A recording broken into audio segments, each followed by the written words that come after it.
વસ્તી વિષયક ફેરફારોના અભ્યાસ માટે ઉચ્ચ સ્તરીય સમિતિની ગૃહમંત્રી અમિત શાહ સાથે બેઠક.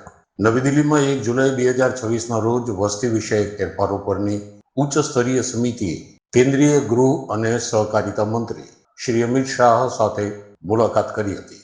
સમિતિએ વિવિધ રાજ્યો અને કેન્દ્ર શાસિત પ્રદેશોની મુલાકાત લઈ ગ્રાઉન્ડ લેવલની માહિતી મેળવવા તેમજ કેન્દ્ર સરકારના વિવિધ મંત્રાલયો સાથે ચર્ચા કરવાનો નિર્ણય ગૃહમંત્રીને જણાવ્યો હતો.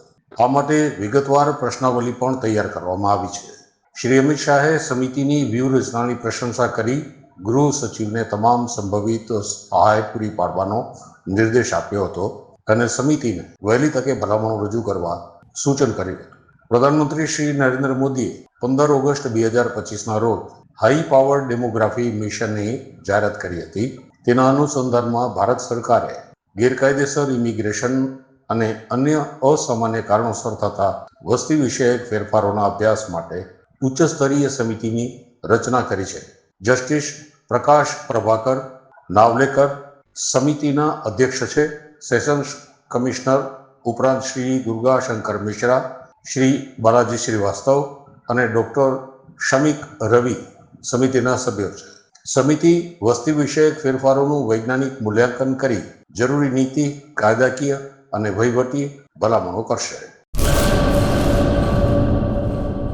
2026-27 એડમિશન ચાલુ છે. ઓછા અભ્યાસે ઝડપી નોકરી મેળવવાની સુવર્ણ તક. સતત 9 વર્ષથી નંબર 1 સંસ્થા. અનેક વિદ્યાર્થીઓ સરકારી નોકરી મેળવી ચૂક્યા છે. ફાયર સેફટી કોર્સની થિયરી અને પ્રેક્ટિકલ તાલીમ સચોટ રીતે આપતી એકેડમી એટલે Gujarat industrial fire and safety academy. પ્રવેશ લાયકાત ધોરણ 10 થી 12 પાસ. આપ સૌ વાલીઓ અને વિદ્યાર્થીઓના સહકારથી સતત નંબર 1 રહેલી સંસ્થા 8 વર્ષ પૂર્ણ કરી 9મા વર્ષમાં મંગલ પ્રવેશ કરે છે. ભવિષ્યના ઘડતર અને સારી નોકરી મેળવવા આજે જ સંપર્ક કરો Gujarat industrial fire and safety academy, બીજા માળે રાષ્ટ્રભાષા ભવન, બસ પોર્ટની સામે, ભુજ, કચ્છ.